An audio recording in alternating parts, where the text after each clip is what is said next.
નીટની પરીક્ષાનું પેપર ફરી લીક થયું એ જ સાચું ગુજરાત મોડેલ છે। ગુજરાતમાં 1 ડઝન 2 ડઝનથી વધારે સતત પરીક્ષાના પેપરો લીક થતા રહ્યા અને ગુજરાતના યુવાનો ભારતીય જનતા પાર્ટીને વોટ આપતા રહ્યા અને એની કિંમત તમે ચૂકવી રહ્યા છો।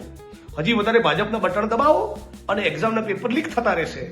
આઈપીએલની મેચો જોવામાં આપણે જેટલો સમય પસાર કરીએ છીએ, ઇન્સ્ટાગ્રામની રીલો જોવામાં જેટલો સમય પસાર કરીએ છીએ, આઈપીએલના સ્ટેડિયમો પેક કરવામાં જે ઉર્જા અને તાકાતના સંગઠન બતાવીએ છીએ, એટલું રોડ ઉપર ઉતરીને પોતાનું કરિયર બચાવવા માટે તમે સડક પર નહીં ઉતરો, પરીક્ષાના પેપરો ફૂટતા રહેશે। મારી એક યુવાન તરીકે, ગુજરાતના એક આંદોલનકારી નેતા તરીકે આ દેશના 22 લાખ યુવાનોને, વિદ્યાર્થીઓને એક જ અપીલ છે, જ્યાં સુધી સડક ઉપર ઉતરીને ઇન્કલાબ નહીં કરો, સાબિત નહીં કરો કે આ ક્રાંતિકારી ભગતસિંહનો દેશ છે, ત્યાં સુધી મોદીના શાસનમાં, ભાજપના શાસનમાં પરીક્ષાના પેપર લીક થતા રહેશે। એક પણ એક્ઝામનું પેપર લીક થયું એના આરોપીઓને જેલના સળિયા પાછળ આ સરકારે મોકલ્યા નથી।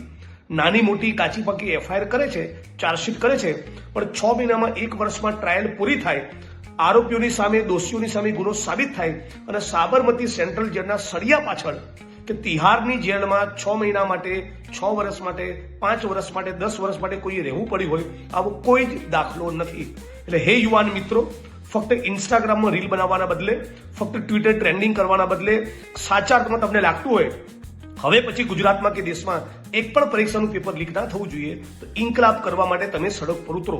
ઉદાહરણ તરીકે 22 લાખ વિદ્યાર્થીઓ જે નીટના પેપર લીકના વિક્ટિમ છે, ભોગ બનેલા છે, આ 22-23 લાખ વિદ્યાર્થીઓ પરિવારના 4-5 સદસ્યો સાથે 1 કરોડ લોકો 1 જૂનના દિવસે ચલો દિલ્હીનો કોલ આપે તો કેટલો તગડો મેસેજ જાય। આ નહીં કરો, ભારત બંધનો કોલ નહીં આપો, સડકો જામ નહીં કરો, ત્યાં સુધી પરીક્ષાના પેપર ફૂટતા રહેશે। હું તમારી સાથે છું, તમે આવો કોલ આપો, અમે બધી તાકાત ઝોકીને તમારા હકના અધિકારની લડત અમે બુલંદ કરવા માટે કોંગ્રેસ પાર્ટી તરીકે, એક ભારતીય તરીકે, એક નાગરિક તરીકે તમારી પડખે ઉભા રહીશું।